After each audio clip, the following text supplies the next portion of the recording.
And welcome courtside once again for the D3Hoops.com Classic. We are at game number 5 of 6 for today. Game 11 of 12 so far in the 2 days, and game 11 of 14 overall. I am Dave McHugh. We'll be joined by Pat Coleman momentarily as we get ready for Hardin-Simmons versus Salisbury. As you see, starting lineups starting to be announced, and so we will get to those as well. Glad you could join us here for this one. We hope you'll enjoy it as much as we do, as we expect this one to be pretty darn good. And let's start with those starting lineups. First for Hardin-Simmons, playing in their first game of the event. And we'll start with a junior guard, 6'3" junior from Breckenridge, Texas. Number 3, Caleb Spoon. Senior forward, 6'4" from Abilene, Texas. Number 4, Dwayne Hopper. Christian O'Neill, number 11, senior guard from 6'1" from Lubbock, Texas. Center, senior from 6'8", Wichita Falls, Texas, number 40, Justin Jones, and number 45, Nathaniel Jack, 6'3" forward, senior from Mart, Texas. As for Salisbury, who comes in with after their first loss of the season, number 12, Al Leader, the 5'9" freshman guard from Bethesda, Maryland. At forward, a junior, 6'5", from Sykesville, Maryland, Chad Barsakowski. Also at guard, a senior, 6'3", from Gaithersburg, Maryland, Justin Whitmer. Forward, senior, 6'6" out of Eastern Maryland, Gordon Jeter. And at forward, a 6'6" senior from Abingdon, Maryland, Wyatt Smith. As your starting lineups, Hardin-Simmons is in their black uniforms with white outlined numbers with white trim. I think those might be purple numbers. I'm not sure, but they're really the deepest purple ever. Whatever. No, they're black. Yeah. Okay. Okay. It was worth a shot. It was worth it. It's not a contrasting color. No, and hashtag uniforms. Uniforms. That's where we're going? Okay. Yep. Salisbury's in the whites with the cream numbers surrounded by the yellow. scarlet. We'll give them yellow. I don't think so. Yeah, no, they're yellow from what I've been told officially. They came in red originally. I'm sorry, they came in yellow with no outline. As Hardin-Simmons gets on the board. Well, that was quick. All right. Well, this is what we're looking at here. This is we expect this or hope this game to be an entertaining one. Salisbury coming off the loss yesterday. Hardin-Simmons a bit of an unknown just because 5 or 6 teams have left this tournament and they're just now joining us as Gordon Jeter answers with a bucket on the first possession. Yeah, so we're tied at 2s apiece. You're right. And Salisbury's ready to depart, and Hardin-Simmons just warming up as we get things going graphically for you as well. Look at that. Finally. Got it up. There you go. Good. And we got to update the score, we realized. Did you make a call back to the production truck? I did. I said, hey, listen, guys, could you fix that for me? So it's 2-2 as we're underway here, a minute into this one. He is Pat Coleman. I'm Dave McHugh. Gordon Mann is around here as well. Your right-hand one only says number 5. Yeah, what about that? They have it's like a bad student broadcast, not it's saying one of those things, just the number, not the name. It's one of those things where the computer's even tired of the fact we've had this many games. Well, the computer will get a rest in a few hours. Yeah. For a few hours. I don't think it appreciates that. It is the 7th annual D3Hoops.com Classic, game 101 in the history. Ramapo, appropriately enough, won game 100. Feed inside, and Salisbury smothers that attempt, and it will be a inbounds for the Cowboys. The pass intended for Justin Jones. Ramapo 8-4 all time at the D3Hoops.com Classic. Not too shabby. Yeah, that's fairly unshabby. Hardin-Simmons 1-1. They were here in 2011. Lost a well-fought game to Gustavus Adolphus. Came back and beat Hanover. 3-pointer, no good for the Cowboys. Salisbury comes down. A little bit slower pace than they had to play last night. 3-pointer in the corner by Jeter is no good. And Jeter gets a steal in front of our broadcast position, tiptoes the line, goes out of bounds, and keeps from crashing into Pat in my lap, which is more appreciative than anything in my book. Head coach for Salisbury, Andy Saxon, his second year. He's an alum of Salisbury, both in his bachelor's and master's.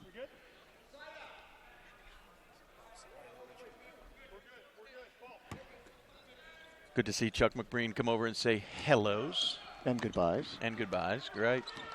I'm sure we'll see him out and about the hotel later. Oh, most likely. Oh, no, he's heading. No, he's a good man. Is that foul. Is really true? Oh, okay. Foul on the play. It's going to go on Al Leader, who had a struggling game against Ramapo yesterday. Certainly, as a freshman, got thrown into the wolves, as it were. Of course, Salisbury playing in its second game now without Adrian Strawn, who played in the first semester, only had a semester left of eligibility, as the first free throw is good for Christian O'Neill, and they felt because they had so little guard play due to an injury that they needed Strawn for his experience to get the guys' feet wet in the first semester instead of throwing them to the wolves the first semester and having him come back in the second semester. Wow, that's tough. That's a tough decision to make. When you have just one semester to play as a senior, typically, you play the spring semester. Yeah, so he's on the bench as an assistant coach now. That is a huge sacrifice for him to make. Yep. And so Leader got thrown to the wolves a little bit. They used about 4 different point guards last night. Nice shot by Barsakowski, who is the Salisbury hero this season. I'm sure we'll mention that a few times. But they used about 4 guards, Whitmer, Leader. They also used Dorsey, and there was somebody else who came off the bench as well to help kind of take the load a little bit as they worked it out yesterday against Ramapo. This is a less aggressive Cowboys squad, as another foul picked up by Leader. They say that was Leader? Yeah, Leader. So he's out quick with 2 fouls, and into the game comes Barry Bratton. Barry Bratton has a very similar look to Jeter, but I will give Jeter credit. He is wearing a headband, which will make a big difference today. There you go. Yesterday, Gordon and I struggled just a little bit to train the 2 of them. Feed inside, nice alley-oop. Could not finish. The feed coming from O'Neill to Jones. So Salisbury will get back into the offense here. Leading 4-3, 3 minutes into this one. Number 5 ranked Seagulls. One of their best rankings in program history, if not the best, as the ball goes out of bounds. Nice block shot there. Granted, taking their first loss yesterday. Yeah, I don't think we've ever had Salisbury ranked higher. I don't believe so. Certainly got high back in the 90s, but they didn't get that high in the poll. It's a nice feed on the inbounds to Jeter as an easy deuce for the Seagulls. Talking about the Andre Foreman era? Yeah, right? yep. They were certainly mid to late 90s. They were certainly high in the rankings of points per game. Oh, yes, they were. They were run-and-gun teams. Prolific offense. Barsakowski with the ball top. Hesitation, drives in. You got to watch out for him because he can hit a shot from deep, so if you guard him too loose, he'll hit. Then if you tighten up on him, he's got a good first step, and he'll blow past you and go baseline if he has to. And then you just kind of saw the speed on display there. Salisbury's Wyatt Smith, who had a good battle with Ramapo last night, gets 2 points there. He's probably a little bit more appreciative of a slow-down style here. This is more Salisbury's pace. They're willing to go up pace, but they'd rather play a half-court set. Feed inside to Jack, and Jack hits the shot. Nice turnaround from about 10 feet. Well, and if you think about last night's game, if you just look at the score, 66-65, you don't think that's an up-pace game, but partially that's because teams left so many points off the board at the free throw line. It could and have on been, the floor. Both teams took a lot of shots. Game could have been in the 70s, if not the low 80s, just by the way, the style it was. Smith battles for the rebound off the miss by Jeter, and it's corralled by the Cowboys, and down the court comes O'Neill. O'Neill will feed. No, it gets stolen by Barsakowski, and may have been deflected before he got there. He'll push the pace, slice between 2 defenders, and gets it to fall as he pushed the issue. And quickly up ahead come the Cowboys, who push the issue, and Dwayne Hopper gets 2. Well, you see, you can't afford to go to sleep on someone like that. Even though the pace of the game may not be established, that doesn't mean that you can't, that you can take a half of a play off, right, and not get back on defense after the fast break basket. Smith with the ball, well away from the basket, works his way in and gets a nice, easy deuce there, and get a foul called on Jack. So Smith, who really struggled against Ramapo, or really I should say the team struggled to get him involved against Ramapo. He had his battles inside, but the team had trouble getting him the ball inside. He's going to look for a different game today. He's already made his presence known. He came into the tournament shooting 66% from the free throw line. He had his struggles yesterday, including missing 2 late in the game, which could have given Salisbury the lead. Instead, left them a point back in the closing minute of the ballgame. Nothing else I could say to that. Less than 15 to play. You have it covered. In the first half here. Turnaround jumper from about 10 feet is missed by Jack. Earlier foul, by the way, was on Jones. Whitmer slices and dices and gets it to fall with a finger roll off the right hand. Quickly up ahead, Jack forces the issue but misses it. Foul will be called. It will be, it looks like on on Smith. It is Smith, his first foul. Team's third foul. They lead 15-7, 14:35 left in the first half. And going to the line is Jack, who is a 77.5% free throw shooter. Nice look on that one. Buried it.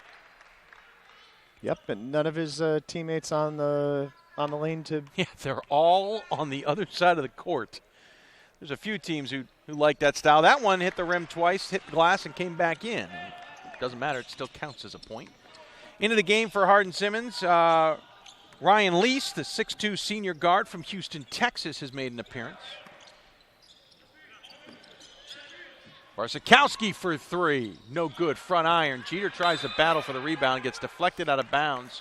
And because of his presence, it's off a Cowboy. And so the Seagulls will maintain possession with a new shot clock. Also in the game, Deshaun Dixon, the 6'4 senior guard from Corpus Christi, Texas, as Bratton gets the layup to fall inside. We mistakenly gave the points to the Cowboys. Salisbury now leads 17-9 early into this one. Yeah, nice putback there by Bratton after the Jeter missed the jumper on the inbounds. Jones takes it to the floor and beats Smith. Smith, I don't think, expected him to go off dribble there. And Jones gets two, cuts the deficit to 6.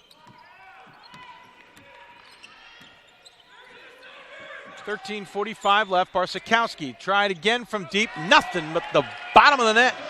I can see why people like that guy. Yeah. Got a couple of nice shots here in the early going. And a nice steal by Jeter, who read the pass intended for Jack and got into the passing lane, recovering on defense. And Whitmer, who's, by the way, the second point guard so far of the game for the Seagulls, brings the ball up the court. Smith has it far side. Pump fakes on a three. No one's going to buy into that. He's made 1 of 11 all season. But he takes it to the lane and gets Jones for his second foul of the game, and that will put the 6'8 man probably on the bench. But we'll see what Coach Karsh does as he slowly gets to his feet to discuss it with his assistant coaches. Smith will take 2 more free throws. This is his second trip and third shot. And front iron's the first one. Left it well short. Yeah, big struggle here yesterday for Salisbury from the foul line. He's a guy who on the season is 66% free throw shooter, but, sometimes those come in waves. Sometimes they come and go, and it's a little different shooting in the Mag Center than it is shooting here, that's for sure, too. Yeah. Hardin-Simmons calls timeout, gives us a chance to talk about this squad. Coach Karsh, in his 9th season, 135-93, 26th in his career. He's coached at every single level of the NCAA and NAIA.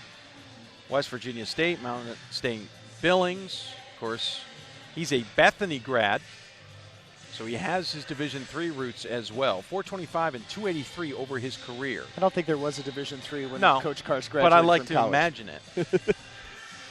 Again, coached at all 3 levels, guided teams to the national tournaments at all 3 of those levels, and won regular and conference tournaments in 6 different conferences. The PAC, the West Virginia I, Southeastern, Pacific West, Heartland, and ASC. Not Heartland of Division III, Heartland of Division II. There are 2 different Heartlands, and they're in 2 different places. Is that the one with Pittsburgh State and Kansas and Midwestern? And that's where he was State? at Montana State Billings. Oh, that is way out there. Yeah, but I could be wrong. Division II is not my thing. I think that's a Pacific West Conference. Oh, maybe it is. Montana State Billings. Division II, no such thing as. Well, I shouldn't say that. No, we should be nice to Division II. I don't work for a site called D2hoops.com. And you're not likely to. That's what I was trying to make sure. I didn't want to assume the site didn't exist. As Smith misses the second free throw, he is now 1 for 4 from the free throw line today. Of course, he left a bunch of points there yesterday as a collision on the pass gives Bratton a chance, and he took off weird. Yeah, a little awkwardly, and now he is flexing himself as he. Yeah, I'm trying to figure out if it's just that when he took off, he just kind of launched weird, like he timed it wrong, which happens, or if he did something. He's not acting like he really did anything bad. He just seems like he maybe tweaked something as he went for it. Looks like he'll get a sub here as checking into the game for Salisbury, JP Crotulis into the game. Crotulis, a 6'7" freshman from Belmar, New Jersey. Nonetheless, we're back underway. Salisbury leads by 9. 12:50 left. Pass inside to Jones, playing with 2 fouls. They did not take him out of the game. Interesting this season. He has got Whitmer, big size advantage, and Jones cannot take advantage of it with a baby hook. Jones is lined up against Whitmer. Whitmer is listed at 6'3", Jones at 6'8", and he went with the baby hook. Are you suggesting a different shot selection?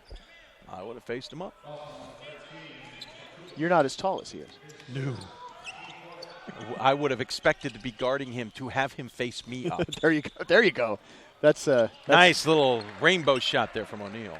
I'm Whitmer's height, about a half inch shorter. So let's say I'm at Whitmer's height because so you're listed at Whitmer's height. I don't know if my friend Tim Brennan lists the heights based on the coach or based on the athletic trainer.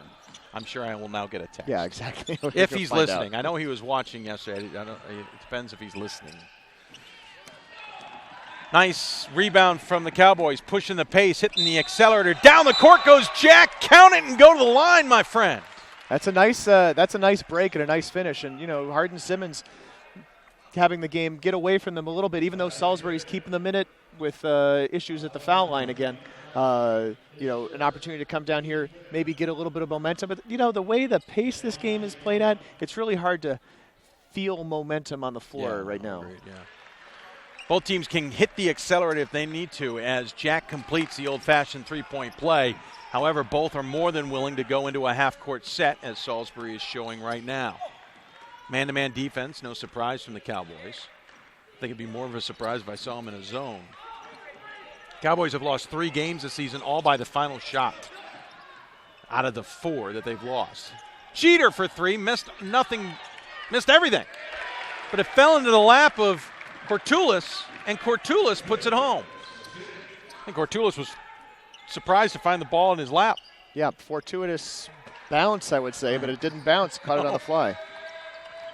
Jones with the ball. Nice wraparound pass to the backside, cutting man, and Dixon converts. Yeah, remember, this is a team that made the NCAA tournament last year. They won the American Southwest Conference Championship tournament, won at Texas Lutheran in the first round, had the misfortune then of going to Benedictine in the second round and losing there on a Saturday night. And all Benedictine did was go to the national championship game. And remember, this is a team that made the tournament last year with Coach Karsh missing about 3/4 of the season, suffered a stroke and a heart attack.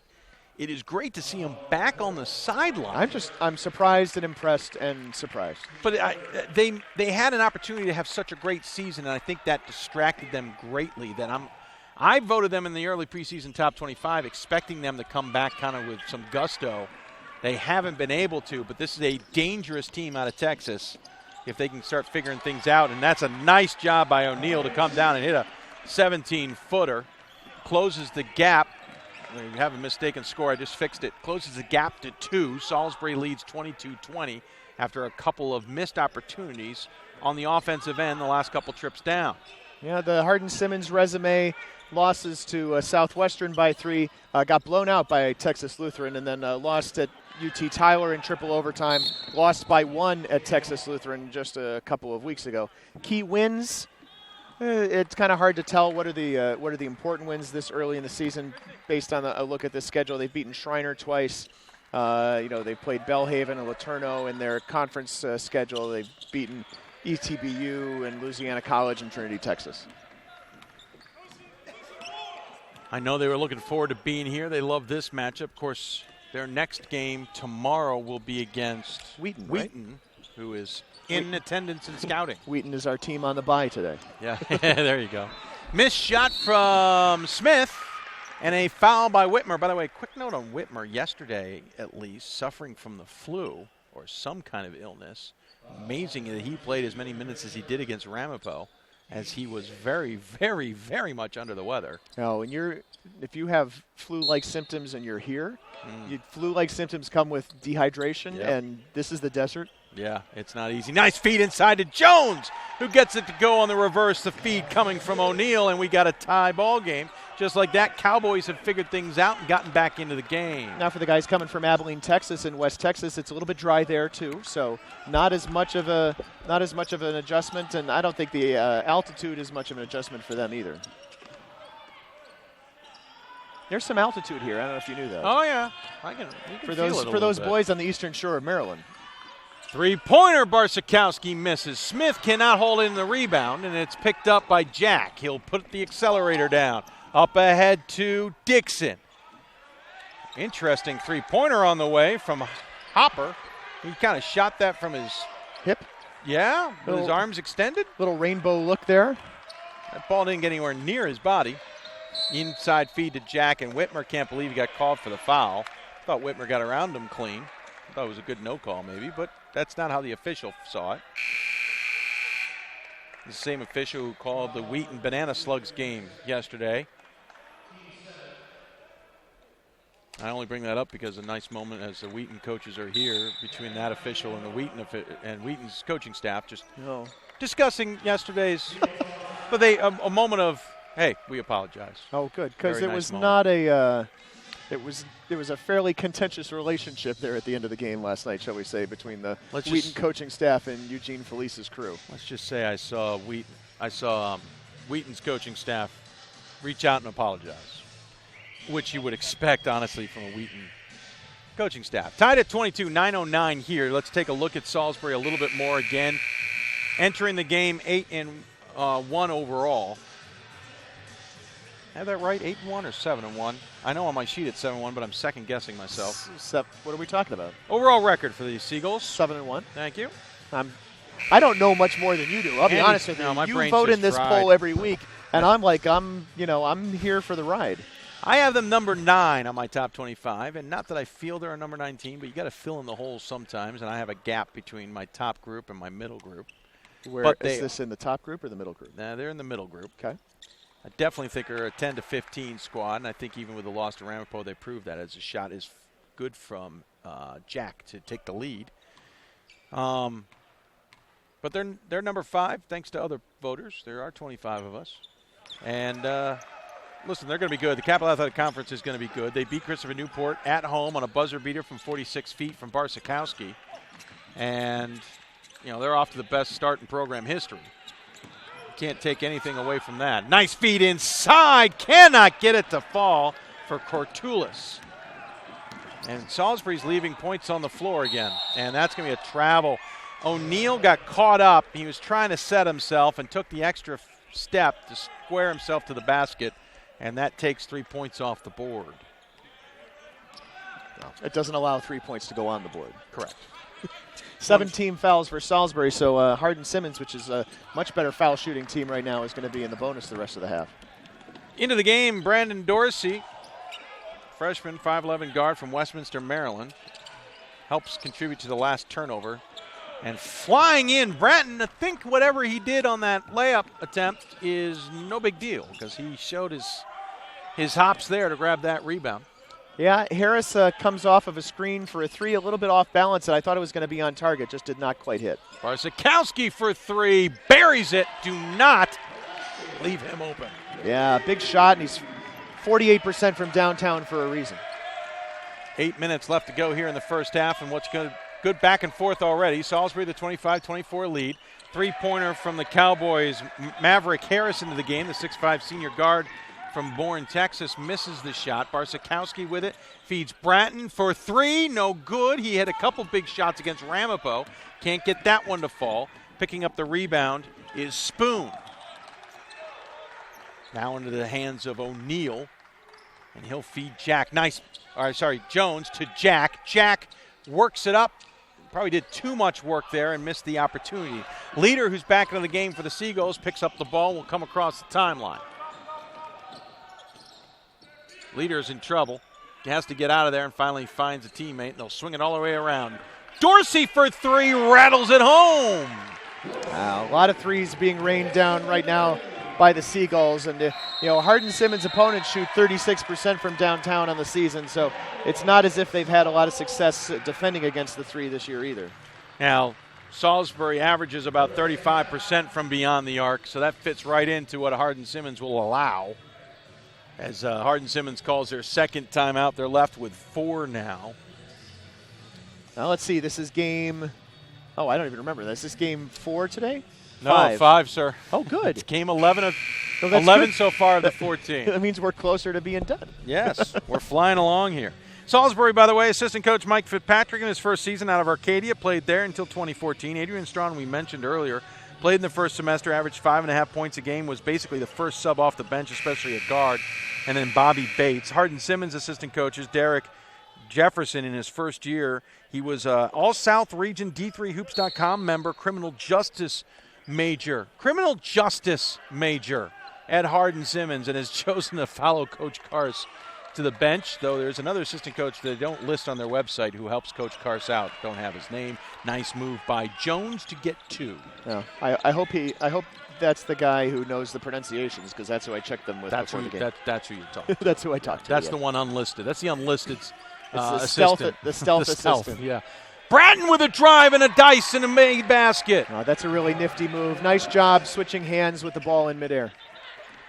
6:30-ish left to go here. Cowboys now trail by 4.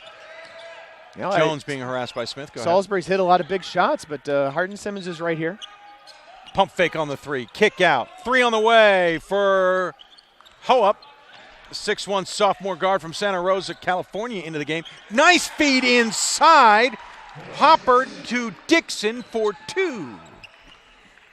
Good opportunity for Hardin-Simmons and the Cowboys there to kind of make something out of a possession that was kind of breaking down. A 3-pointer that didn't go. You get a long rebound, get a bucket. Barsikowski for 3. He's feeling a lot better in this game than he did in the Ramapo game. He hit a couple big shots early in the Ramapo game, then kind of went quiet for a while. Got 13 points, 3 of 5 from downtown tonight. Salisbury feeling a little bit more comfortable from deep, that's for sure. But again, we talk about the defense difference. Shot from about 18 is good for Dixon. Yeah, back-to-back buckets for Dixon. Nice job coming off of a curl there, and a nice shot at the elbow. The difference in defense, and this is not a knock on the Cowboys, just to explain how aggressive Ramapo is defensively. This is night and day for these two, for Salisbury. 5:21 left to go. Ball knocked out of bounds. Yeah, it's just a different style of game. It's not what Hardin-Simmons wants to play. Jeter comes back into the game for the Seagulls. Terry Quickly, the 6'3" junior forward from Baltimore, Maryland, is back into the game. I'm sorry if I'm truly saying it right. Baltimore, Maryland. Balmer. Yeah, there's not 3 syllables. They don't usually Baltimore. get the T out of there at all. No, like Norfolk, Virginia. Nobody says that either. Norfolk. Quickly had a couple moments last night that helped them against Ramapo. 3 seconds on the shot clock. He's diving and slicing and gets the basket to fall despite the best efforts of O'Neal to try and convince the refs there was a player control foul. Good no call. Quickly down court. 3-pointer buried by Dixon. Dixon really heating up here now. That's 9 points for him. He's 4 for 4 from the floor, now 1 for 1 from beyond the arc. Leader will try and set things up. He'll use the Smith screen, but a quick double team comes up, feeds into Smith. Smith against Jones, who has to be careful with 2 fouls, and Smith eats him up as a result. Oh, that's a beautiful little left-handed shot, though. My goodness. That's a reason he's considered one of the No, that wasn't a good shot. Not a good shot. From Hopper, but that's one of the reasons Smith was on the radar for those preseason honors. You look at him and you just, wow, the ability. Leader with a fadeaway from 10, probably pushed it a little too much. But Smith and Jeter on this Salisbury squad, 2 very good talents, and they're surrounded by others. I think at some point in his career, Leader is going to make those shots. That obviously did not fall for him in a second semester of his freshman year, but I think he's going to find that. Oh, looking for the backdoor cut. Jones thought that Jack was curling around him and would continue the basket. Jack pulled off at the last second and went the other direction. Yeah, a little bit of miscommunication. Though I thought I saw a Salisbury hand hit the ball, but the referees didn't see it that way. It's funny you say that. And you saw the same thing? I thought I saw the ball maybe could have possibly been touched. Let's just put it that way. That's the sixth turnover for Hardin-Simmons. Well, less than 4 to play. Dorsey for 3 front iron as he was challenged by Jack coming off the screen.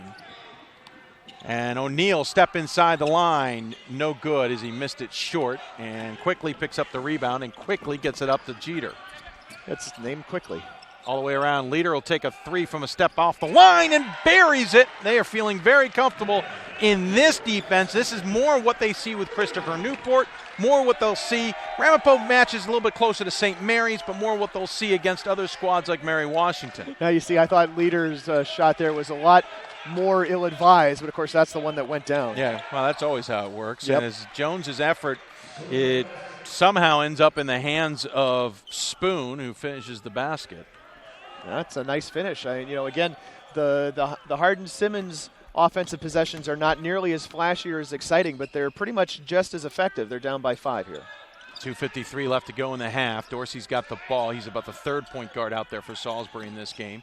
Quickly from inside the line, back iron no good. Jeter tries to get to the rebound, but Spoon had already collected it, and they go the other direction to the Cowboys, who enter at 7-4. I think Spoon overall. had scooped it up, is what you want to say. There you nicely said.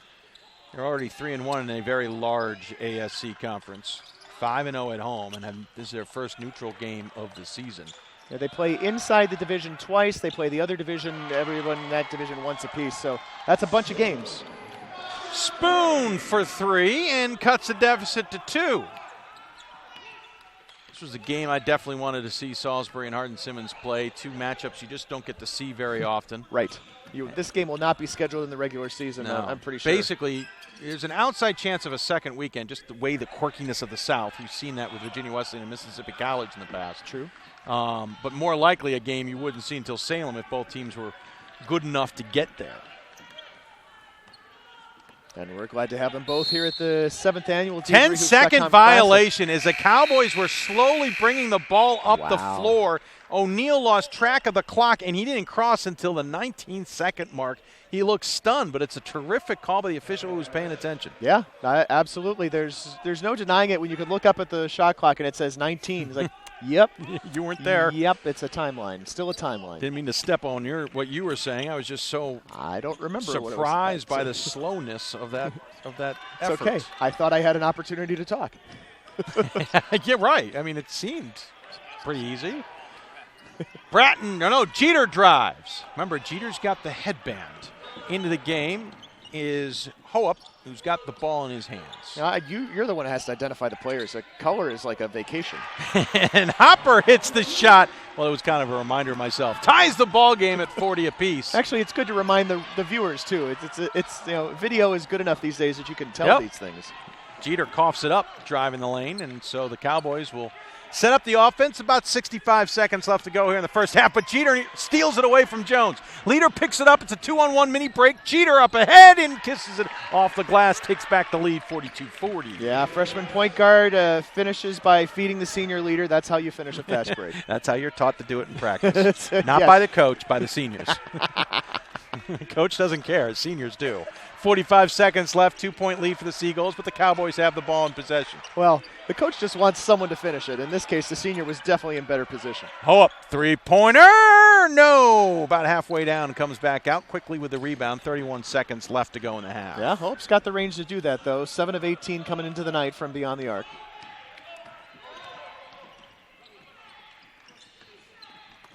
Almost a steal out there in midcourt. Nice job by Jack. Barsakowski from the elbow, no good. Jeter collects the rebound, turns right into Jones. Barsakowski for 3. He likes it a little further out. Well, they count the same from 21-6 as they do from 46.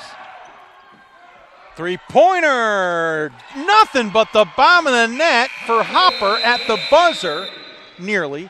Salisbury will then go into the half with a tight 2-point lead, 45-43 on the Cowboys, and I will personally say this is the game I kind of expected in this matchup. I think Hardin-Simmons is underrated as good as they are, and Salisbury's getting a good test here. Yeah, I think everything that's been advertised and more. I really like the dribble penetration and the kick outside for that wide open 3 by Hopper to end the half, and It's going to be it's been competitive. It's been exciting. It was a little slow to start. Now teams getting out there, kind of feeling the pace of the game, getting out and getting back and forth. And I look forward to another 20 minutes and just 20 minutes of action. Yes, just 20 minutes. We've already had our one overtime game for the day. We're going to take a break. Salisbury, the 5th-ranked team in the country, coming off their only loss of the season so far. They lead Hardin-Simmons in Hardin-Simmons' first game of the event, 45-43. We'll take a break. You're listening to D3Hoops.com Classic from the South Point Arena in Las Vegas.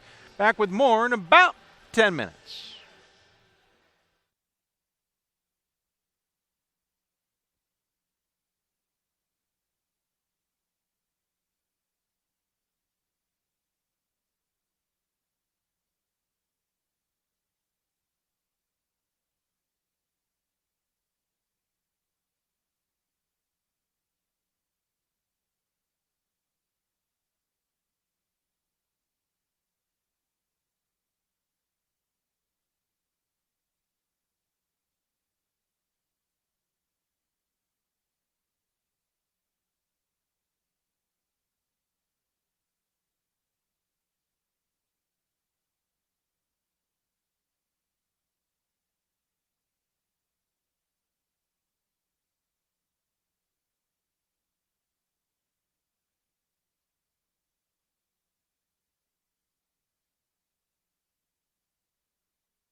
Welcome back courtside to the Salem Civic Center. Salem Civic Center, I just said that. South Point Arena in Las Vegas. I've been in Salem way too many times in the last month, or at least more than I'm used to.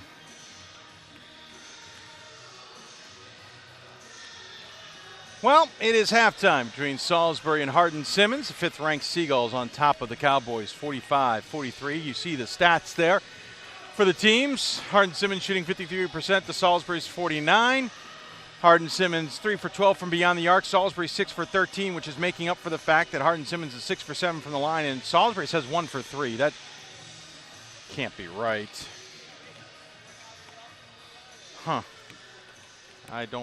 Okay.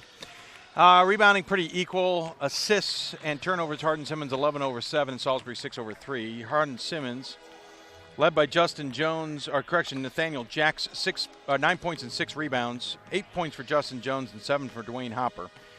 For Salisbury, they're led by Chad Barsakowski, 6 of 10 from the field, 4 for 6 from beyond the arc for 16 points. Second on the team with 7 points is Wyatt Smith, 6 points for Gordon Jeter. Points in the paint pretty equal. Salisbury leads 22-20. Points off turnovers equal, 4-2 Salisbury. Second chance points, Salisbury 9, Hardin-Simmons 6. Fast break, 4-2 for Hardin-Simmons, and bench points 11-9 for Salisbury as we get ready to start the second half. Quick note on timeouts. 4 left for Hardin-Simmons, 5 left for Salisbury. Possession belongs to the Seagulls to start off as we get ready to bring you second half action. Pat Coleman joining me here as we get ready for what should be a pretty good second half as well. As Salisbury comes out to inbound again, Salisbury is in their home whites with black trim, yellow numbers with a little bit of red in there as well. Moving right to left across your screen, whereas Hardin-Simmons is in their home or road blacks with white trim, black numbers with white trim around those numbers.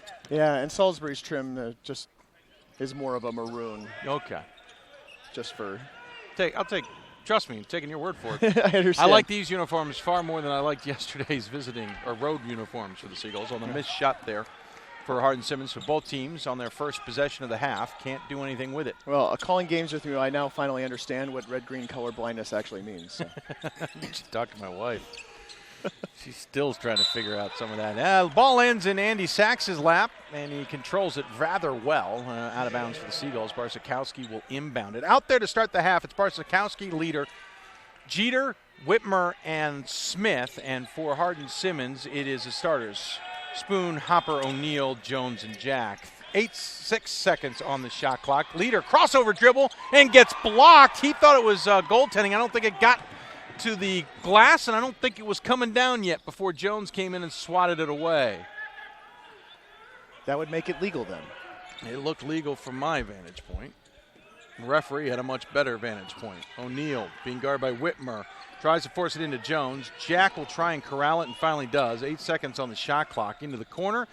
Three-pointer coming. The unorthodox shot from Hopper doesn't matter when it goes in. No, remember Hopper had pretty much all of his 8 points right at the end, or his 7 points right at the end of the first half, and starting off hot again here in the second half. Gives Cowboys their first lead, 46-45. That's a different pace of the game than I was expecting. Yeah, quick. Whitmer, feed to Jeter. Jeter trying to back his way in on Jones, who's got 2 fouls. High off the glass and does not fall. Well, Hardin-Simmons salvaged their last possession with the shot clock running down after a scramble. Jack had to save the ball from going into the backcourt. They turned that into a 3. Now they have an opportunity to extend this 1-point lead. Second time looking at a pair of shoes today that do not look like basketball shoes, as O'Neal looks like he's got running slippers on. Whitmer's corrals the pass from Barsakowski. 17:52 left to go. And Whitmer drives, cannot get the fall. Smith will corral it. They've got 2 Cowboys out of position down court, which is going to be nice for O'Neal here. He can just flip it down to the cherry pickers. But Leader gets down and breaks up the easy attempt for Spoon. Leader's holding his hands up as if to say it's not off him. I say, I'm saying to him, own it, buddy. Yeah, you did a good job breaking right. up. That would have been an automatic layup. And I'd have to see the wear and the tread patterns on O'Neal's shoes to tell you. We saw it earlier out of Lewis and Clark, women's players. Same deal. We almost got no tread pattern on the bottom of that thing. As O'Neal drives in and ends up on his tail, and he will shoot 2. It's on Justin Whitmer. Thought they said, yeah, it is team third. I now think about that. See how long Coach Karst decides to stick with Whitmer here. Third personal, not third team. Yeah, third personal, I should say. You know, we got to talk Coach Karst, by the way, sticking with Jones with 2 fouls the rest of the half after Jones picked it up on the other side of the 10-minute mark and rode it all the way to the half. Yeah, he only played 20 minutes in the first half. Yeah, with 2 fouls for probably 12 or 13 of those minutes as O'Neal hits both, and Hardin-Simmons extends the lead to 3. Their biggest lead of the game was 2 early in the first half, so now their biggest lead of the game. Whitmer with possession, feeds Jeter, who second guesses the idea, drives in, kicks back out to Whitmer. Whitmer in the corner, waits for the double team to disappear, goes reverse layup, gets it to fall, and he'll go to the line for a 3-point opportunity. Wow, pretty athletic play. Really impressed by that. Waited for the double team to disperse. Jones had looked on the hedge on the screen, backed off. That's when Whitmer changed gears, went baseline. The double team was too late to come down on the baseline. He went reverse and got it to fall, but cannot get the free throw to fall. And Salisbury's left all kinds of points on the free throw line this weekend. Of course, we call it a weekend because it feels like a weekend. It's not really a weekend as Jack misses the shot, puts it back in for 2. No, I've been trying real hard to call it a week. I've only done it twice now. It's when you're playing back-to-back games, it just feels like a weekend. Well, in tournaments, generally tournaments played on the weekends. Yeah. Whitmer's got the ball, hedged out to mean it was Hopper. He'll go baseline, kick out. Jeter for 3, leaves it short. Jones and Whitmer, the 2 guys with the foul trouble, collide, and Whitmer's going to pick up his 4th, and that's the right call. Jones was in position. Whitmer came flying in, and he is out just as a sub for him was getting ready to come in. Yeah, Salisbury having all sorts of trouble here on offense in the second half. 1 of 6 from the floor, 0 for 1 from downtown, even 0 for 1 from the foul line. And I take that back. That sub was not. Bratton came in to relieve Smith, so Dorsey had to come sprinting off the court because Whitmer had already taken a seat on the bench. 16:30 left, and we'll see how long Salisbury can afford to go without a very experienced guard. O'Neal's being guarded by Barsakowski. Barsakowski's got some of the quickest hands, especially a guy of his height, that I have seen in a while. He also plays with a low-rise basketball shoe. My ankles are cringing in pain watching these guys play in such small shoes as O'Neal skies in those shoes and hits the jumper. And just like that, the Cowboys have now the biggest lead of the game, 5 points, 16-10 left. You're saying the days of those Nike pump shoes are gone? Yeah, wow, I remember those. I used them. Those were cool until you just realized it wasn't worth it. Yeah. With too much time constantly putting air back in them. Yeah. It's 15:55 left. It's hard enough to keep your shoes tied. Jack to Jones. Keep the dust off of them. Jones. Pump air. Boom! 3 rattles her home, and Cowboys on a roll, and Coach Sachs has got to talk it over with his squad, who is completely back on their heels, kind of like they were midway through the game with Ramapo before they finally woke up. The difference is this doesn't look as energetic. Timeout, Salisbury. We talked about Salisbury coming out cold, right? 1 of 6 in the second half. That's obviously the opposite story for the Cowboys. 4 of 6 from the floor here in the second half. 2 for 3 from downtown. 2 for 2 from the foul line as well. Been a really productive second half. And, of course, that is not we are far from done here today. Well, I guess we're not too far from done. Just feels that way. Right? You're pacing yourself the whole time. It has been it's been a long and busy day. Of course, Ramapo defeating Gustavus Adolphus here earlier this evening. Gosh, this game these days I probably have it. Have been going on for quite some time here. The scores are beginning to run together. 77-62. That was a game that was closer than we probably expected it to be, and it would take a look at the full schedule here. Of course, the results that have come in already. Remember, Co defeating Pacific Lutheran by a bucket. Puget Sound over Simpson in overtime. Lewis and Clark getting past Stevens. Then in men's action, of course, that Ramapo game over Gustavus Adolphus. Right now, Salisbury playing Hardin-Simmons, and coming up later, it's 11th-ranked Eau Claire versus UC Santa Cruz in the nightcap of the second sextuple header of the D3Hoops.com Classic. Salisbury back out of the timeout with a little bit of energy. Smith drives in, misses it. Jeter follow-up, can't get it to fall, bouncing around, and finally goes out of bounds. It'll be Hardin-Simmons' possession. I'm not sure how many of those will be considered shots in the stats, but none of them are made shots, that's for sure. Yep. Continuing to struggle from the floor. Salisbury's a good team who's just not hitting shots. It's just that simple. Yeah, Hardin-Simmons has a little bit to do with that, too. Absolutely. Inside, Jones on Smith. Barsakowski takes the steal. Uneven break here.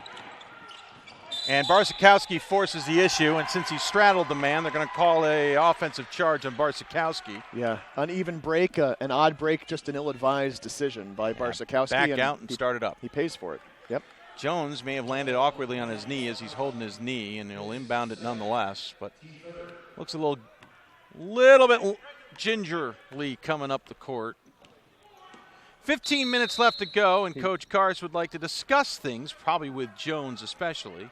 Barsakowski's having some words with somebody, and I think it's Coach Kars, but there's a little bit of a smile between the two. I interviewed Barsakowski yesterday after their tough loss. Let me just say, hats off to the young man who missed the buzzer beater that would have won it, to come right out and have a very frank conversation, not to mention the fact, be very open about everything. I said, were you thinking about the Christopher Newport shot? He kind of ducked that one a little bit, but definitely said he thought maybe he had one more second that he could have taken a better dribble and get in a better position. Yeah. But Definitely I find him to be very lighthearted, and so clearly that little moment with Coach Kars was all about lightheartedness as the two were having a little moment together. You can find that interview and 4 of the others that we've done and processed and posted on the D3Hoops.com Classic page.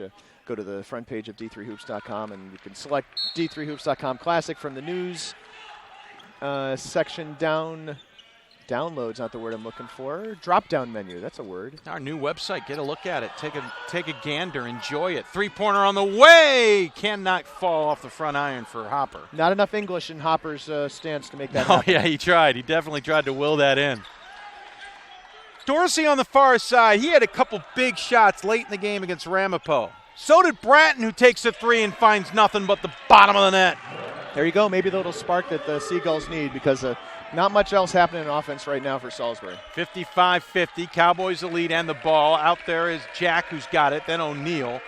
Hopper out there as well, along with Jones inside, who kicks outside to Spoon. Spoon, three, no good. Jack comes flying in and rips it away from Dorsey. Spoon in trouble in the corner, and Dorsey's able to get the steal. Someone needed to come get the ball from him. Well, unfortunately, there were too many guys around. Bratton is going to get called for a travel. The ball got up in the air, looked like it got deflected. Coach Sachs would like to have a second opinion and will not receive it.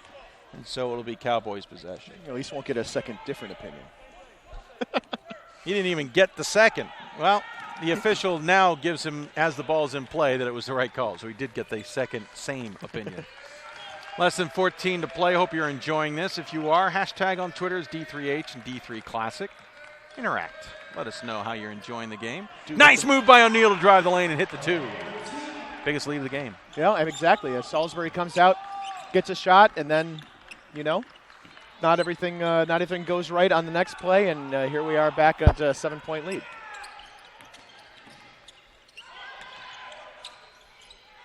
Three-pointer, Bratton way too heavy. He seems in good shape. Oh, no, you meant the shot was heavy. I get it. Yeah, the shot was way too heavy.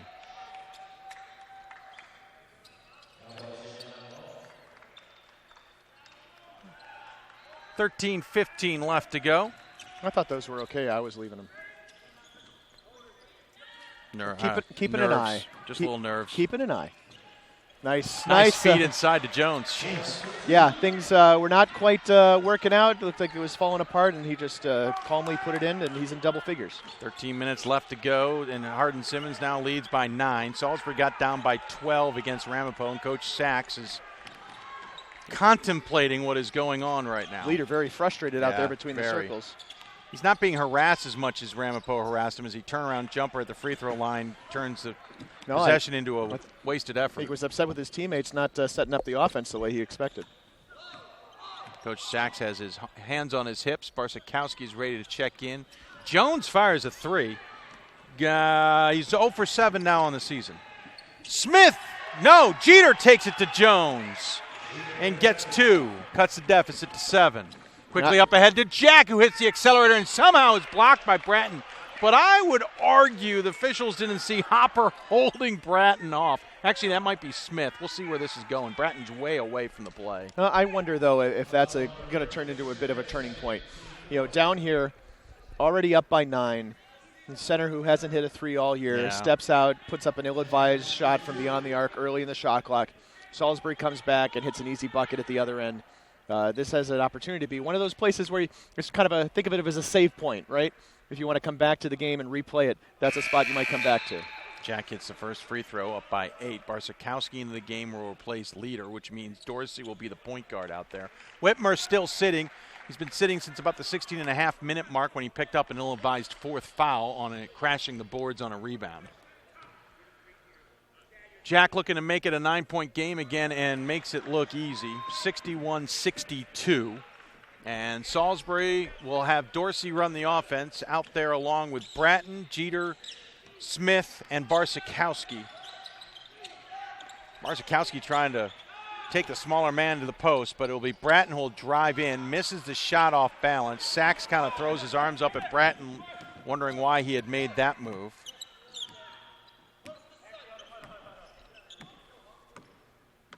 Jones, by the way, good note coming to us, but I was talking to Coach Kars earlier today. This is the first time that the Cowboys have been at full strength all season. Jones had what was thought to be initially an ACL and MCL tear in the first few minutes of the first game as the ball goes out of bounds and turned over to Salisbury. But they decided to do an MRI right before they were slated to do the surgery to double-check where they were going to go do the surgery. Okay. Well, I believe that, it wasn't the first MRI. Right, standard operating But they went to double-check where the surgery was to take place and said, whoa, no, this is something else, like a bone bruise or something. Coach Kars didn't have that detail off the top of his head. So Jones back in his first game of the season since that point, and the team at full strength for the first time in the season since that point as well. O'Neal playing in his first game in maybe the whole season. I got to double check. No, it's not O'Neal's first game of the whole season. The first game in a while. Barsikowski hits the 3 in the corner, cuts the deficit to 61-55. There was somebody Coach Kars mentioned to me he was going to be ready to play for the first time in a while. So, this is good for the Cowboys. They're getting a good test against Salisbury and finally showing what they can do as a full team. Kind of the team I voted for in the preseason top 25 that hadn't materialized yet. I was going to say, this sounds like something you would consider voting for. Jack, by the way, tried to get it inside, and Smith would have nothing of it. Jones gets the feed inside, but his foot was out of bounds. It'll belong to Salisbury now as 3 players for the Cowboys get ready to check in. Number 2, Joe Hope. Number 3, Caleb Spoon. And number 5, Deshaun Dixon. First time we're seeing Hope and Dixon in this half. 10:33 to go. Spoon, a guy who hits 3-pointers in bunches. He's had one of them already here just in this second half alone. Had one of them in the first half. 41.7% from beyond the arc entering the game. Barsikowski likes threes too, but that one catches iron. And Jack with another rebound. He is all over the place. He's got 12 of them. 12 rebounds. Yep, double-double, 13 points, 12 boards. Got 10 minutes left. 6-point lead here for the Cowboys on the Seagulls. I'm not sure that's what Jack intended to do, but it nearly got there. Dorsey's going to push the issue, feeds to Bratton, who gets run over by Spoon. It's a non-shooting scenario as Bratton hadn't gotten the chance to start going up. So Spoon will pick up the foul. That is the team's 3rd. Well, Dave, you had me looking up rebound record for a single game at the D3Hoops.com Classic. It's within reach. Ooh. It's 17 by Clay Cook of Wartburg 2 years ago one. against Wisconsin Lutheran. Bratton forces the issue. We'll go to the line this time to shoot. George Nelson of Hardin-Simmons tied for second most in a Classic game. Had 15 of them against Linfield back in 2012. Now Barsikowski's having conversations with me. He just likes chatting with anybody on the perimeter. He turned a face and had a frustrated comment about why. Usually it's always about why. As Bratton misses the first free throw, I have a sinking suspicion I know what's going to be practiced a lot when this team gets back to the Eastern Shore as the second free throw is up and in. And it's really frustrating to think about them as a highly ranked team and have such struggles from the free throw line here. They haven't struggled most of the season coming in, but coming in, they're a 72% free throw shooting team. Something mental about it here. Nobody else having this kind of trouble shooting free throws here. You're right. It's a little quirky. Ramapo had a big trouble last game, but we're okay today. Barsikowski just enough to make that shot a little harder than it needed to be. Three-pointer from Spoon goes halfway down and comes back out. Barsikowski will take the outlet pass, then forgets the ball. Will he get called for the foul? He will not. He'll just let the ball go out of bounds. Spoon was kind of looking down at his hands or his fingers in just disbelief. How did that not go in? What did I do wrong? First time entering the game for the Seagulls is number 33, Chase Kumar. This 6'3" sophomore forward from Newtown, Pennsylvania. That's not in-state tuition. Nope. And trust me, that is a significant. If you understand state schools, if you have an out-of-state person on the roster, they made a tough decision to come to Salisbury. O'Neill, or any state school. O'Neill misses the shot. Barsikowski was all over him. Here comes Dorsey, comes ahead to Kumar. Back to Dorsey. 3, nothing but the bottom of the net. He's feeling in rhythm, and it cuts the deficit to 2. Yep, one possession game now. Hardin-Simmons was on fire from 3. Now Salisbury is. Jones took an ill-advised 3, missed it. Spoon had that one go around and off, and now it's a 2-point ball game. Jack versus Barsikowski. Spin move, and Smith comes and meets him. Smith's going to get called foul. You can't believe it, but, all body as he got a hold of the ball with his hand. And it's his 3rd foul and the team's 5th. Oh, they call it on Barsikowski. Oh, that's 3 on him, though. Barsikowski not arguing it as much as Smith was. He should be arguing the pronunciation of his name. Oh, I didn't hear it. Barcheski, I think. Oh, well, I'll freely admit the first time I said it yesterday, I messed it up. Barsikowski having a conversation with the official on the near side, saying, was my arms not straight up? And the official said, you are correct. Interesting note for Salisbury, one guy I haven't seen get in the game, he's all the way down on the other end of the bench, can't find him. He was on our off roster. Off roster? I don't know what it wasn't on our. And the feed from. We called this the deep roster or the dark web roster in the previous game. I heard that. That was nice. Nick Giddings, the 6'8" freshman center from Rockville, and Coach Sachs would like to conversate with his team about what is going on right now. It's 60, I believe the scoreboard is incorrect, I apologize. 63-59 with 8:18 left. But Giddings got a lot of time yesterday against Ramapo, and he is as far down the bench right now as he possibly can get. I'm not saying that it's significant of anything other than he hasn't played in this game. Other games in top 25 action this afternoon and this evening in men's basketball. 7th-ranked St. Norbert all over Finlandia, 88-36 at St. Norbert's tournament. 9th-ranked Christopher Newport all over SUNY Old Westbury, 86-41. Williams with the upset win versus Hope, 91-85 in overtime. And, of course, I mentioned earlier, Middlebury defeated Illinois Wesleyan 77-75. So the 18th-ranked Titans go down this afternoon.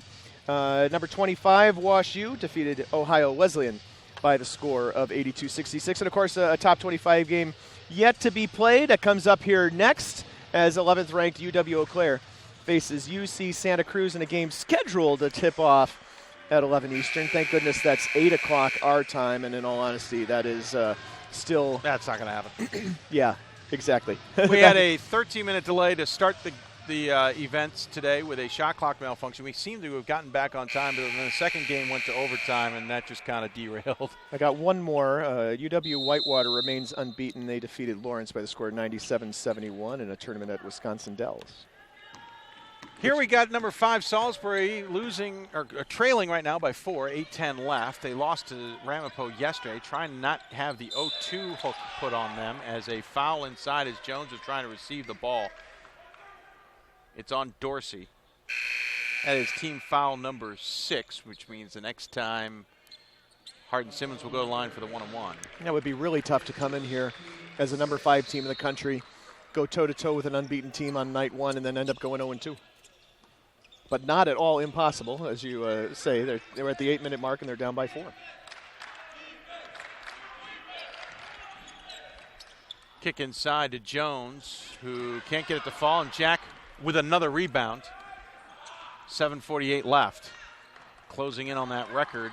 Drives in, kick out, shot from Spoon, rattles home. There you go. He won't be looking at his hands now. Another three-pointer for Spoon, his third of the night. He's in double figures with 11. 5 Cowboys in double figures in scoring. 66-59. Lead back to 7. 7:26 left. Whitmer back in the game, by the way, and Jack will pick up the foul as Whitmer does a pirouette. It'll be Jack's second. Whitmer pump faked, and Whitmer wants it to be a shooting foul. He will not get that. He pump faked, got Jack in the air, and you could hear Jack go, oh no, and crashed into Whitmer, who then pirouetted out of it onto the ground. Whitmer playing with 4 fouls, remember, as he gets the ball top of the key. He'll take it to Jones, who's playing for 2 fouls for most of the game. Cannot get it to fall. Dorsey crashes the board, grabs the ball, but drives it into the bottom of the rim. Spoon, 3 on the other end. Oh. Front iron, no good. Rebound by Jones. Jones is, Hopper, I should say, is good. And he'll go to the line, and I think Whitmer just fouled out of the game. Sorry for leading you wrong. And, yeah, Whitmer getting back in the game with 4 fouls. And if that's true, not lasting very long. And, indeed, 5 being signaled from the scorer's table. Whitmer's got a lot of passion, and I like it. But he's got to realize where he is in the game sometimes and back off. And his last 2 fouls have been over-exuberant fouls. I think Sachs is arguing the foul. No, he's on the verge. Somebody else? He's on the verge. Now, I don't have replay, but it seemed pretty confident to me. I don't think Barsikowski was. Here's the thing, as Kumar will come back in. The 4th foul on Whitmer was him crashing the boards. Jones went straight up to the ball, and Whitmer crashed into him, and he thought Jones should get the foul. And this time, I thought he was a little too aggressive on Hopper, who was inside. If you got 4 fouls, you cannot do that.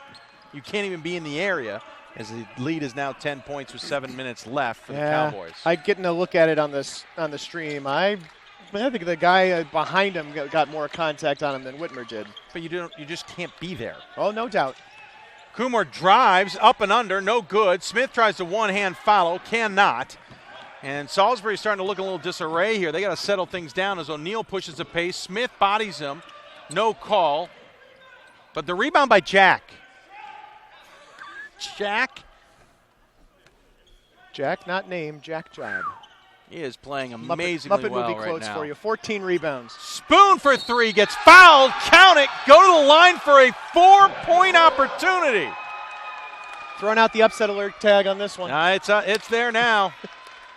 Kumar picks up the foul. He can't believe it. You just let the guy shoot. You can't hit him. The chances of Spoon missing this are, I don't know. He's 6-9 coming into the game. Chance to make this a 14-point game, which is bigger than the deficit they faced against Ramapo. 73-59, and O'Neal's got to look like he can feel it. Trying to get his team to buckle up. Let's see what the Seagulls can do in the closing 6:18. They're trailing by 14 as the 5th-ranked team in the country, trying to avoid the 0-2 hook here. With one of their starters already fouled out. Whitmer is out for good. Kumar is out as well. Jeter with the ball, and Jones will pick up his 3rd foul. Jones has gone, I would say 18 minutes without picking up a foul, which is pretty darn impressive. Yeah, that's true, especially for a guy who plays in the post, right? That's an opportunity for people to – that's an invitation for people to just drive right at you. He's been very smart. He picks up his 3rd. Salisbury has 18 fouls. Hardin-Simmons with 5 as Jeter hits the first free throw, deficit to 13. Jones, the guy who got hurt in the first half of the first game, missed 3 games. O'Neal missed 2 with groin injury and has been limited the last 3 games before the holiday break.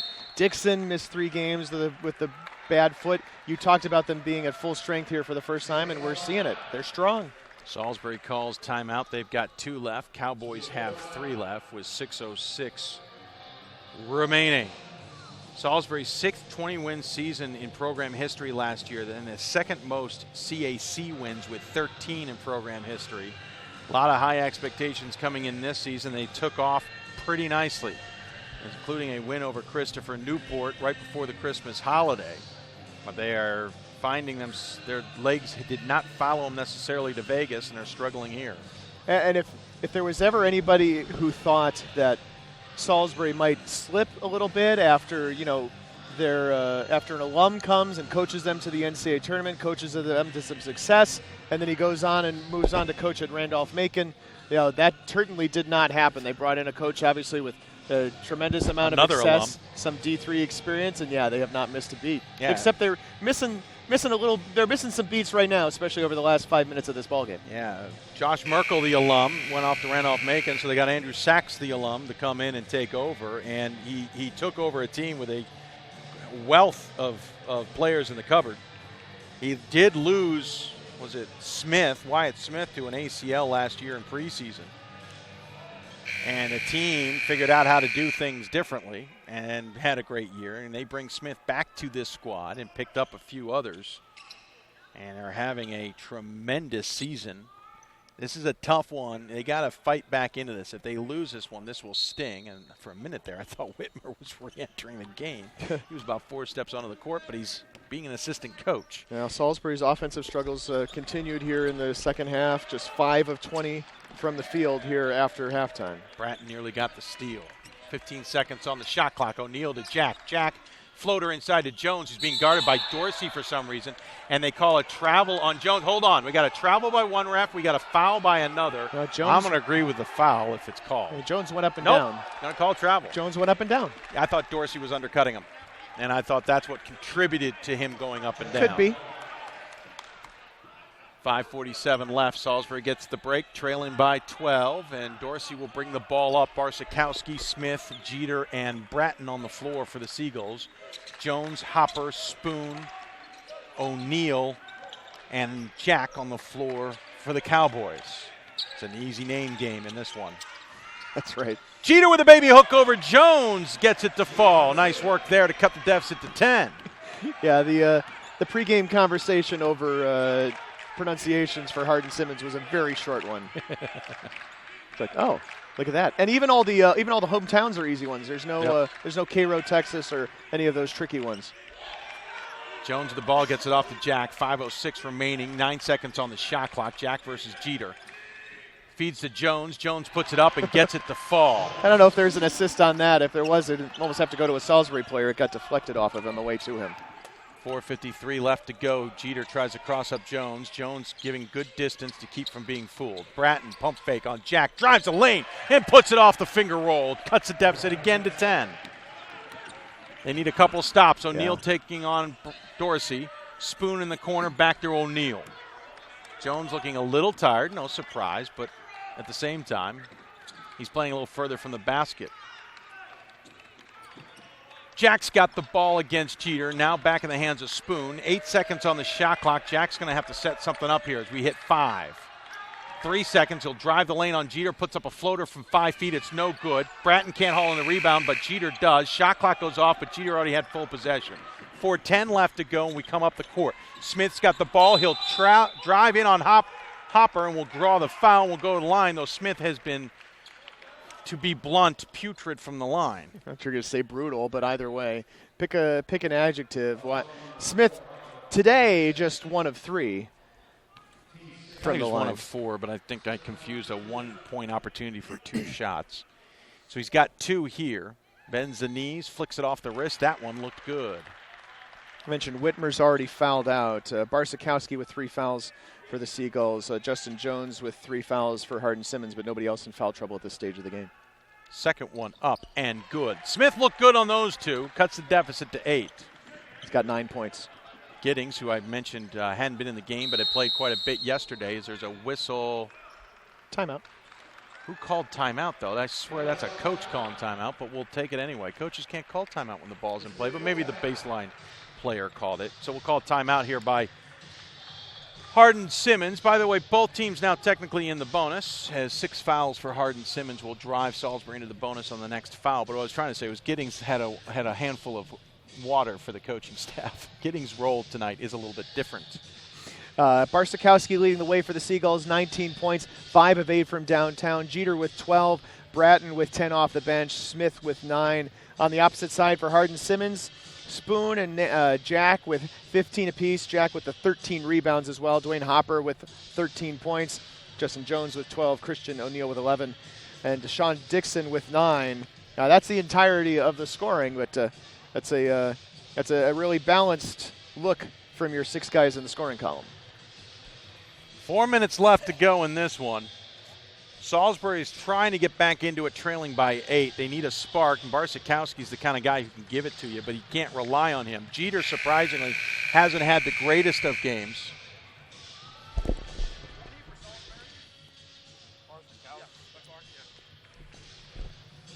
So it'll be Barsakowski, Jeter, Smith, Bratton, and Dorsey for the Seagulls. It'll be Hopper, O'Neill, Jack, Jones, and Spoon for the Cowboys. Jack and Jones are 2 separate people. Yep. I do like how it rolls off the tongue, though. O'Neill being guarded by Dorsey. Now to Jones, who's on. Bratton's got him. Hopper being guarded by Jeter. Jack being guarded by Bratton. Jack's got the ball. Trying to feed Jones inside and does against Smith. Jones spin move off glass with the left hand. That is pretty darn good. Textbook post play from the big man. If they give him an assist for that, that'll be his tie for the team high with 4 assists as well. So he'd be tied for the team high with points and rebounds and assists. I would give him an assist. Absolutely. It was a quick move. Jeter finds himself open, but does not take the shot. Dorsey, give him an assist. Inside to Smith. Smith double team will force it up. Cannot get it to fall. Ball goes out of bounds. It will belong to the Cowboys as Smith is the one who last touched it. Smith showing some frustration. You almost want to remind him about last night. As much as he was frustrated last night, he still played well. Go back to that well. Remind yourself of your game you're playing and get back at it. Trying to trap it midcourt, unable to. Jack will get the ball and feed it to Hopper, who chooses wisely not to take the three-pointer and use more of the clock. Yeah, good opportunity to run the clock here. You're up by 10. Coming up on the 3-minute mark. No need to take an early shot, especially out on the perimeter. Jones corrals the ball from getting a backcourt violation, tiptoeing the line, nearly getting a turnover. Salisbury's gotten aggressive. Jack will force up the shot, and that fell for a 3. What? How about that? Jack's hitting everything. 80-67, and just like that, it's a 13-point deficit for the Seagulls. I mean, Jack is 10 of 22 on 3 coming into the night. Now 10 of 22, now 11 of 23, but still. Barsakowski drives the lane. O'Neill meets him, misses the shot. Kick out. Spoon for 3, no good.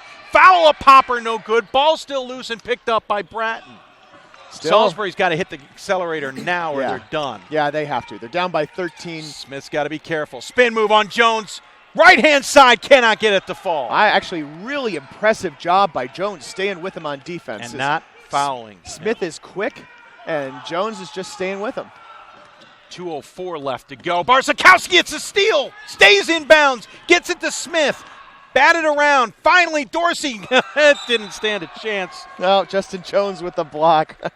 But just a little ball pinballs around a little bit in the front court, and Salisbury ends up with a look at the basket, even if it was an obscure. Let's say he looked at it. It was an obstructed view. He looked at it for all of a hot second, and then Jones showed him where the exit was. I tell you what, man, Salisbury's in real trouble right now at going home 0-2. And how about this? Think about it this way, Dave. Marietta went down to that tournament, and they lost 2 games to ranked teams. Where did Marietta come in at? Number 4? Number 4. Number 4. And they lost to Wesleyan, and they lost to Whitman. And they lost 3 out of 4 now. Right. So they went to a tournament and lost 2. Salisbury is in danger of doing that exact same thing. It will almost encourage teams to stop traveling for holiday tournaments. No, it won't. We would love to see you here at the D3Hoops.com Classic. Drop us a line at info@D3Hoops.com, or you can contact Sport Tours International as well. They're the ones who adjudicate this event, and they do it in a fantastic fashion. We're very happy to be associated with this event now in our 7th year, and its 7th year. It's been a lot of fun to watch this grow. We had just 8 teams the first year, although that was because of snow out east. We were supposed to have 10. Yes, yeah. We've had as many as 20. 10? I thought we were supposed to have more than that. I thought 3 teams in maybe. 16 is about our sweet spot. We've had 20. I said Did you say that? Yeah. I did. I have nightmares. You blocked it out because we don't want to remember that. Was that the next year or the year after? I think that was like year 2 or 3, yeah. By the way, Eau Claire fans probably can't hear us, probably watching the game up in the lovely indoor bar and eating area. Smith gets the steal. Left-hand hook, cannot get it to fall. And O'Neal picks up the ball. Now Salisbury's going to have to do something. Barsakowski gets run over trying to go for the steal, so that's why Barsakowski will pick up the foul. If he had held his ground, he may have gotten the offensive charge, but he tried to reach in for the foul instead. Barsakowski picks up his 4th. He's not leaving with 1:47 left. No, they need him. Just saying, Eau Claire, by the way, having a bit of a buffet party up there while watching the game. Yeah, the last 2 games, I love it. I was tempted to take a walk through there during halftime as I was sprinting around trying to get some caffeine for the last game and a half here of the night. O'Neal hits it, 14-point game and 1:47. Mm-hmm. I'm as close to saying it's over. Putting a fork in him, right? Yeah, 15-point game. You're going to have to hit 5 straight threes with no other, 1:43 left to go, and Salisbury's going to maybe take the 0-2 hook here. You could hope for 8 technicals. Bratton thought about the 3. Hopper closed down the angle quickly. Jeter's got the ball, trying to feed Smith, and does. Jones gets the steal. Yeah, I mean, it was a decent idea, but you need shots out on the perimeter, and that possession was taking far too long. Jack's got the ball. How many rebounds does the man have? He's stuck on 13. Sorry. I feel like he's been gypped a couple. No, I've been watching. Because you mentioned 12, and I've called 3 since. No, you've called his name. He had an assist. He had a 3-ball. Jones, no. There's one. No. Well, unless they call it a turnover.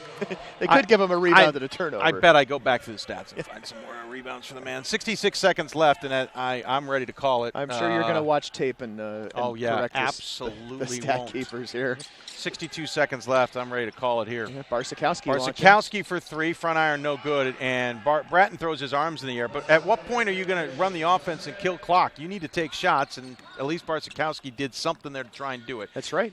Barsakowski tries to go for the steal. They can't get the double team. Jones will beat Bratton down the line. Oh, Jeter with the pickpocket. And here we go the other direction, up the head to Dorsey. He'll take the 3. The ball well short. Bratton pulls down. Jeter pulls down the rebound with 35 seconds left. He'll fire the 3 up. Back iron, no good. Jones fights with Jack for the rebound and keeps him from the record. And O'Neal will slow things down. And Salisbury's going to take the collar here. Sorry, I was laughing at your note about the rebounding record. 19 seconds left. Smith trying to harass, and we'll call the foul here. That is going to do it. 3rd foul on Smith, and Salisbury's going to take the 0-2 collar here, which is going to disappoint many a Seagull fan. But this is also why this tournament is here, and this is why teams come here. It's why they come to the Hoopsville Classic, to improve themselves and better themselves and get them ready for other games later in the season, because in the grand scheme of things, losing 2 games here doesn't necessarily end anything. No, absolutely. Conference schedule still in front of them. They'll obviously face a lot of challenges there. They've already played Christopher Newport once, but that's just one of many games in a CIC that's going to have some very interesting and entertaining battles this season. Ryan Cheney, 6'2 guard, sophomore from St. Angelo, Texas, and Chris Henderson, 6'3 freshman forward from Abilene, Texas, into the game for the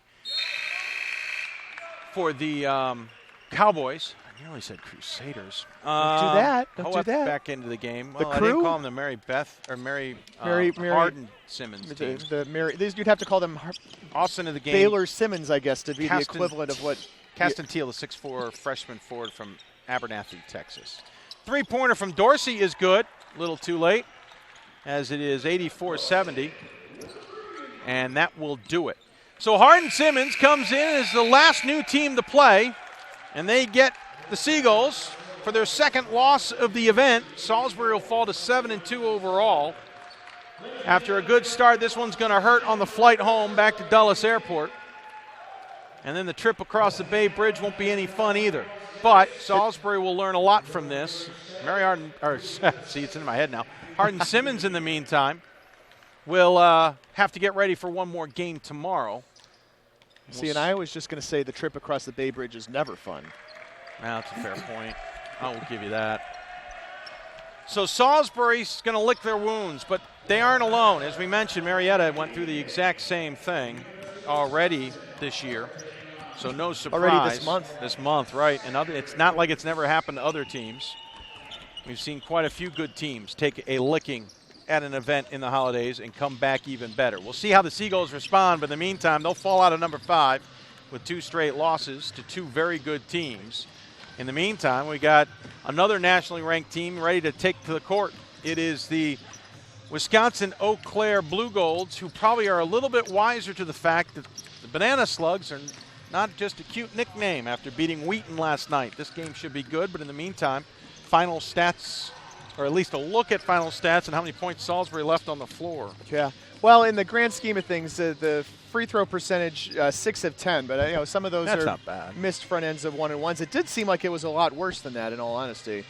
But those are opportunities that also earlier in the game, when the game is a little closer, may have more impact as the game goes on, maybe not. But Hardin-Simmons on the other end, 18 of 19 from the foul line. That's an impressive total, to say the least, and in fact it is the highest free throw percentage in a single game at the D3Hoops.com Classic. And get final stats, take a look. 18 of 19 is 94.7% for those of you doing math. Leading scorers, Nathaniel Jack, 18 points, 13 rebounds. Go check the score.